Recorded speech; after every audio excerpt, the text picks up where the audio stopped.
Hello guys, कैसे हैं आप सब। मैं रोहित सिंह अपने YouTube channel Rohit chemistry classes में आपका स्वागत करता हूं। आज हम लोग क्लास 10th साइंस में हम लोग बायोलॉजी पोर्शन पढ़ाएंगे और उसमें हम लोग एक बहुत ही इम्पोर्टेंट टॉपिक पढ़ने वाले हैं, मानव में लिंग निर्धारण। ठीक है, सेक्सुअल या सेक्स डिटर्मिनेशन इन ह्यूमन। हम लोग मानव में लिंग निर्धारण पढ़ेंगे। क्वेश्चन बहुत पूछा जाता है कि लिंग गुणसूत्र से आप क्या समझते हैं, या लिंग गुणसूत्र क्या है, या लिंग गुणसूत्र किसे कहते हैं। मनुष्य में, मानव में लिंग निर्धारण प्रक्रिया का संक्षेप में वर्णन कीजिए। प्रश्न पूछा जाता है, इसलिए हम लोग ये इंपॉर्टेंट टॉपिक आज उठा रहे हैं। जल्दी से वीडियो को लाइक कर दीजिए, चैनल को सब्सक्राइब कर लीजिए और ऑल नोटिफिकेशन वाला जो बटन है उसको प्रेस कर लीजिए। और आइए हम लोग पढ़ते हैं। हम लोग पहले तो लिंग गुणसूत्र जानेंगे क्या होते हैं। ठीक, हम लोग लगाएंगे लिंग गुणसूत्र। क्या लगाएंगे हेडिंग हम लोग? लिंग गुणसूत्र। ठीक है, इसमें हम लोग लिंग गुणसूत्र में लिखेंगे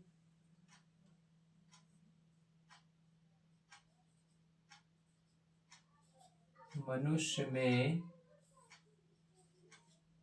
मनुष्य में मनुष्य में मनुष्य में गुणसूत्रों का वह जोड़ा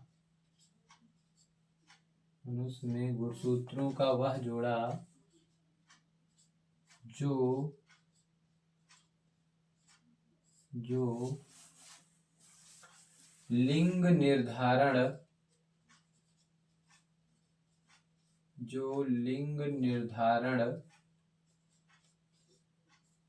की प्रक्रिया में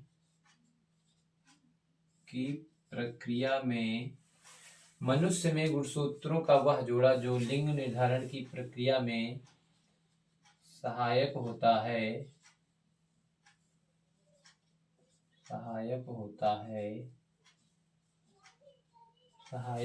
है लिंग गुणसूत्र कहलाता है। लिंग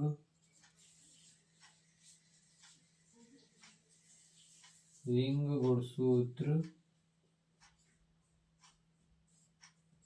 कहलाता है। लिंग गुणसूत्र कहलाता है। ठीक है, इतनी सिंपल सी भाषा बता देंगे परिभाषा। लिंग गुणसूत्र क्या है? तो मनुष्य में गुणसूत्रों का वह जोड़ा जो लिंग गुणसूत्र या लिंग निर्धारण की प्रक्रिया में सहायक होता है, लिंग गुणसूत्र कहलाता है। और कौन से लिंग गुणसूत्र है वो भी हम लोग आगे जानेंगे। ठीक है, तो लिंग गुणसूत्र में वह लिंग का जोड़ा, वह गुणसूत्र का जोड़ा क्या करता है जो लिंग निर्धारण में सहायक होता है। गुणसूत्र उन्हें कहते हैं हम लोग लिंग गुणसूत्र। हम लोग अगली हेडिंग लगाएंगे मानव में लिंग निर्धारण। मानव में या मनुष्य में लिंग निर्धारण। मानव में लिंग निर्धारण। ठीक है, तो हम लोग देखेंगे में लिखेंगे मनुष्य में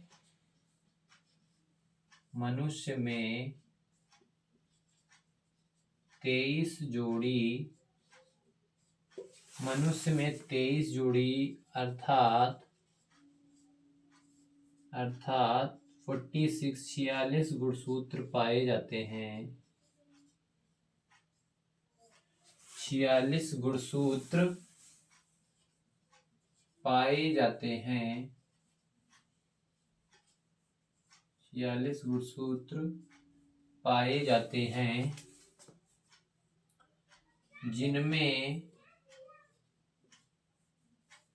जिनमें से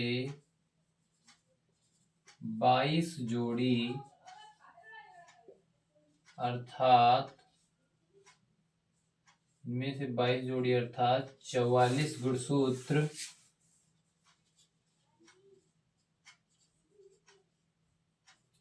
गुणसूत्र दैहिक या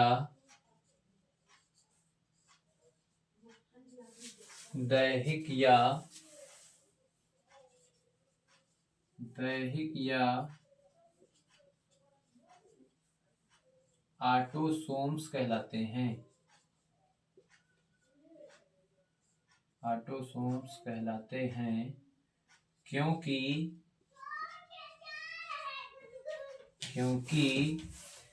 इनकी संख्या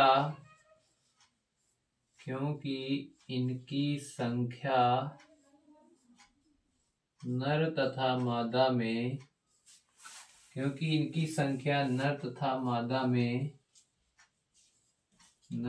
मादा में समान होती है। नर तथा मादा में समान होती है। नर तथा मादा में समान होती है। ठीक है, बहुत ही आसान सिंपल सा है। और इसमें हम लोग और जो मनुष्य में जो गुणसूत्र होते हैं और हम लोग देखेंगे, इसमें आगे लिखेंगे मनुष्य में 23वीं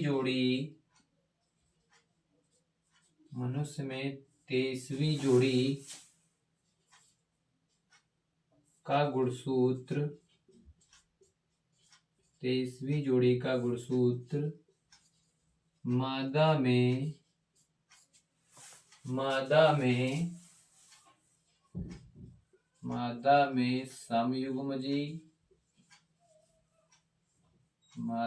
समयुग्मजी यानी कि समान होते हैं, एक्स और एक्स।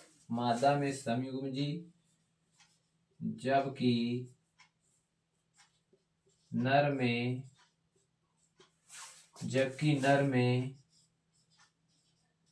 विषमयुग्मजी यानी कि अलग अलग।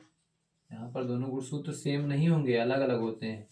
नर में विषमयुग्मजी अर्थात एक्स वाई, जबकि नर में विषमयुग्मजी गुणसूत्र पाए जाते हैं, जिन्हें लिंग गुणसूत्र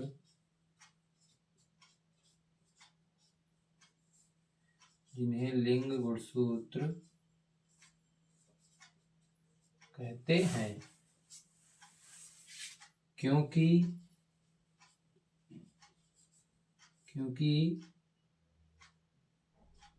एक्स वाई गुणसूत्र वाला जोड़ा गुणसूत्र का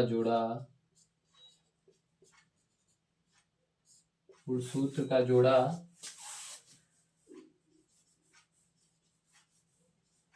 मादा के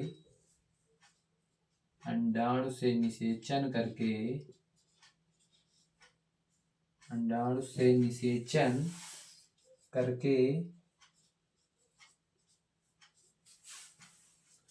मादा के अंडाणु से निषेचन करके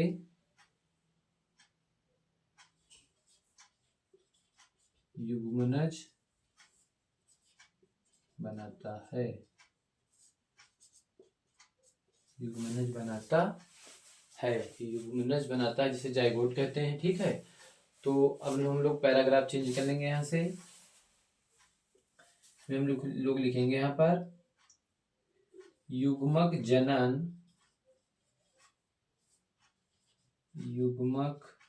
जनन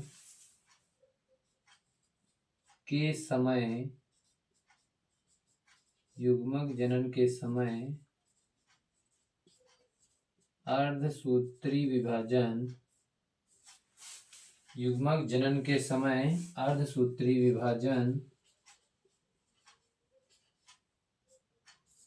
अर्धसूत्री विभाजन द्वारा युग्मक निर्माण होता है। युग्मक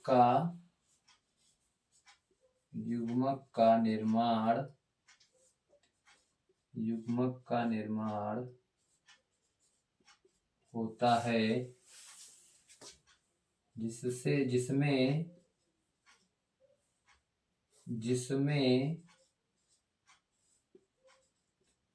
जिसमें मादा से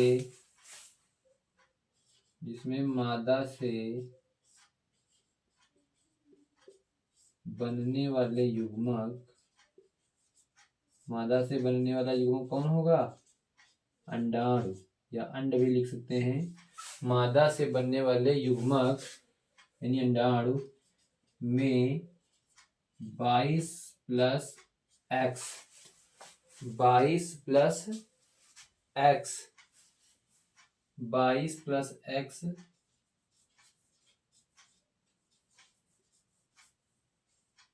22 प्लस एक्स गुणसूत्र होता है। इतना सब लोग नोट कर लीजिए जल्दी से, वरना नीचे अगर हम लिखेंगे तो यहाँ पर आपको फिर दिखेगा नहीं। तो इतना आप लोग स्क्रीनशॉट ले लीजिए, फिर हम लोग ऊपर भी लिखेंगे। पहले एक बार समझ लीजिए यहाँ पर लिंग गुणसूत्र क्या है। तो मनुष्य में गुणसूत्रों का वह जोड़ा जो लिंग निर्धारण की प्रक्रिया में सहायक होता है लिंग गुणसूत्र कहलाता है। फिर अगला देखेंगे मानव में लिंग निर्धारण। तो मनुष्य में 23 जोड़ी गुणसूत्र होते हैं, सभी को पता है, यानी कि 46 गुणसूत्र, जिनमें से 22 जोड़ी अर्थात 44 गुणसूत्र कैसे होते हैं? दैहिक होते हैं, या इन्हें हम ऑटोसोम्स कहते हैं, क्योंकि इनकी संख्या नर और मादा दोनों में कैसी होती है? समान होती है। फिर मनुष्य का जो 23वीं जोड़ी का गुणसूत्र होता है, अगर मादा की बात करेंगे तो XX होगा जो समयुग्मजीय होता है, और पुरुष की बात करेंगे तो विषमयुग्मजीय होता है, यानी कि दोनों गुणसूत्र अलग अलग होते हैं, X और Y। इन्हें हम लोग पुरुष का जो गुणसूत्र होता है XY, जिसे हम कहते हैं लिंग गुणसूत्र, और यही XY गुणसूत्र का जोड़ा जब मादा के अंडाणु से निषेचन करके युग्मनज बनाता है। युग्मक जनन जब होता है, युग्मक निर्माण जब होता है नर से और मादा से, तो उस समय सूत्रीय विभाजन द्वारा युग्मक का निर्माण होता है, जिसमें मादा से बनने वाला युग्मक जो अंडाणु होगा उसमें 22 प्लस एक्स गुणसूत्र होता है, क्योंकि जो मादा होती है कैसी होती है? समयुग्मजी। तो इसमें जो बनने वाला गुणसूत्र होता है 22 प्लस एक्स, और 22 प्लस एक्स वाले ही होंगे दोनों। ठीक है, इतना नोट कर लीजिए, फिर हम लोग ऊपर लिखते हैं। आगे हम लोग लिखेंगे, वहीं से कंटिन्यू करेंगे।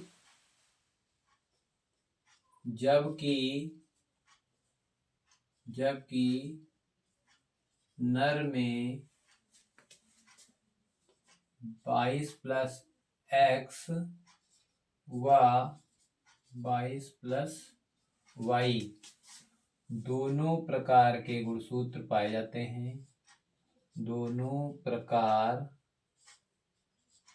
के गुणसूत्र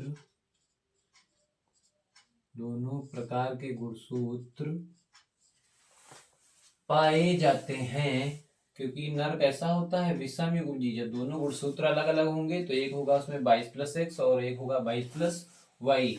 दोनों प्रकार के गुणसूत्र पाए जाते हैं। अब क्या होगा? जब नर का ये 22 प्लस एक्स वाला गुणसूत्र मादा के अंडाणु 22 प्लस एक्स वाले से मिलेगा तो ये 44 प्लस एक्स बनाएगा, और जब नर का 22 प्लस वाई वाला गुणसूत्र मादा के 22 प्लस एक्स से मिलेगा तो 44 प्लस एक्स वाई बनाएगा। तो इसी से डिसाइड होगा कि होने वाली जो संतान होगी वो कैसी होगी? पुत्र होगी या पुत्री होगी। जब नर का गुणसूत्र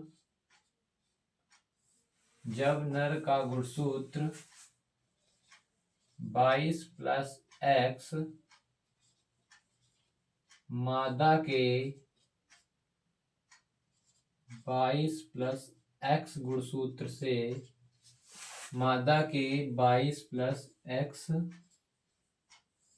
गुणसूत्र से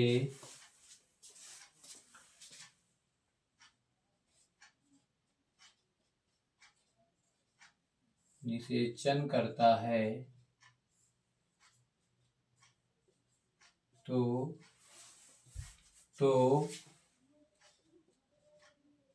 बनने वाले युग्मनज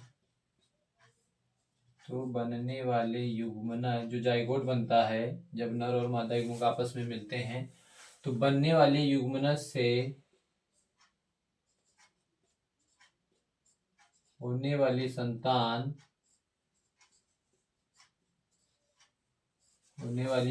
कैसी होगी? 22 प्लस एक्स और 22 प्लस एक्स जब आपस में मिलेंगे तो कितना बनेगा? 44 प्लस एक्स। होने वाली संतान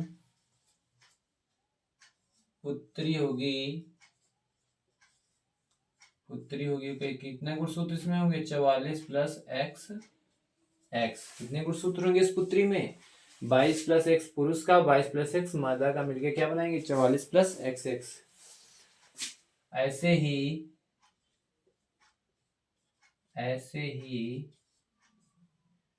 नर का 22 प्लस वाई गुणसूत्र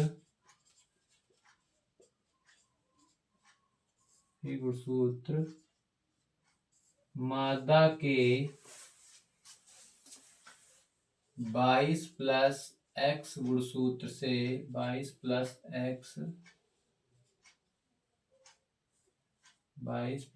एक्स गुणसूत्र से निषेचन करके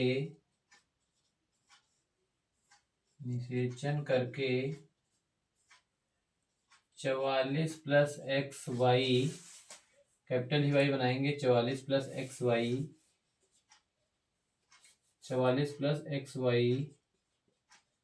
गुणसूत्र वाले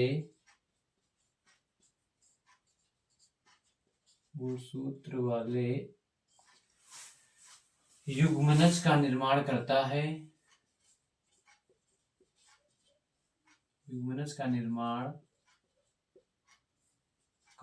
है, जो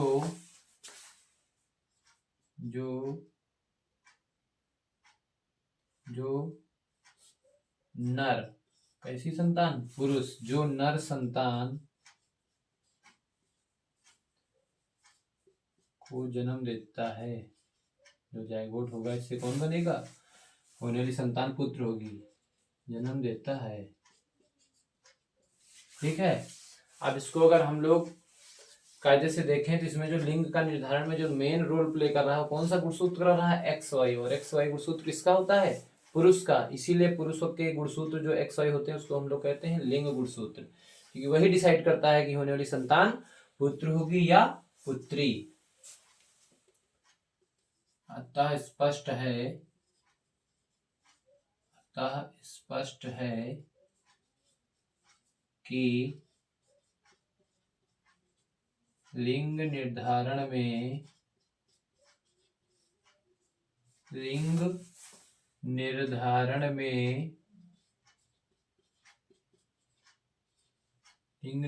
में निषेचन के समय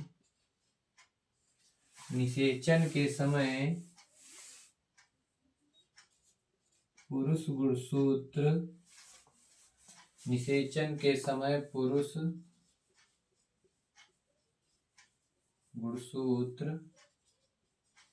अर्थात एक्स वाई गुणसूत्र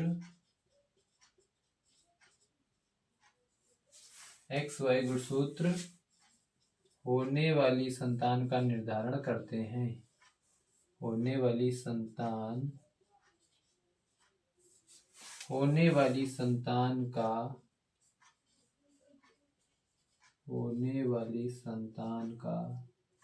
निर्धारण करते हैं। ठीक है, इतना तो ये हो गया। अगर हम इसका रेखीय निरूपण बनाएं तो यहाँ पर हम लोग लिखेंगे पुरुष, जिसे हम लोग क्या कहते हैं? ब्रैकेट में नर लिख देंगे, नर लिखो या पुरुष लिखो, और ले लेंगे मादा। दूसरी कौन सी ले लेंगे? मादा, जिसे स्त्री कहते हैं। पुरुष का गुणसूत्र होता है एक्स वाई और मादा का गुणसूत्र एक्स और एक्स। इन जब दोनों गुणसूत्रों को अलग करेंगे तो एक्स गुणसूत्र और वाई गुणसूत्र दोनों अलग हो जाएंगे, और इनको जब यहाँ अलग करेंगे तो ये एक्स एक्स दोनों अलग हो जाएंगे। अब इनके भी दोनों के भी जब क्रॉस होगा तो जो इसके बीच क्रॉस होगा ये बनाएगा यहाँ पर एक्स एक्स, और जो इसके बीच यहाँ पर क्रॉस होगा वो बनाएगा एक्स और एक्स, और इसके बीच जब क्रॉस होगा तो ये बनाएगा एक्स वाई, और जब इसके साथ इसका क्रॉस होगा तो ये बनाएगा एक्स वाई। तो इस तरह से आप देख रहे होंगे कि एक्स एक्स 2 बार आया है और एक्स वाई 2 बार आया है।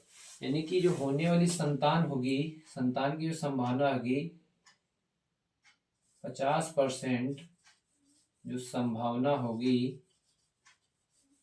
50% जो संभावना होगी किसकी होगी? पुत्र की। और 50% जो संभावना होगी, 50% जो संभावना होगी वो किसकी होगी? पुत्री की। ठीक है, तो इस तरह से हमने आपको लिंग निर्धारण बहुत ही आसान भाषा में, मनुष्य में, मानव में समझाया है। उम्मीद है आपको समझ में आ गया होगा। वीडियो को लाइक कर दीजिए और मैसेज जरूर करिएगा कि वीडियो आपका कैसा लगा। मैसेज में आप लोग आग जला दिया करिए। ठीक है, मैसेज में आग लगा देंगे जिससे हमें पता चल जाए, आग का साइन बना लेंगे। ठीक है, और सभी को एक बार पुनः नववर्ष की हार्दिक शुभकामनाएं। भगवान आपको ढेर सारी सद्बुद्धि दे जिससे कि आप एग्जाम में बहुत ही अच्छा कर पाएं। Thank you for watching this video.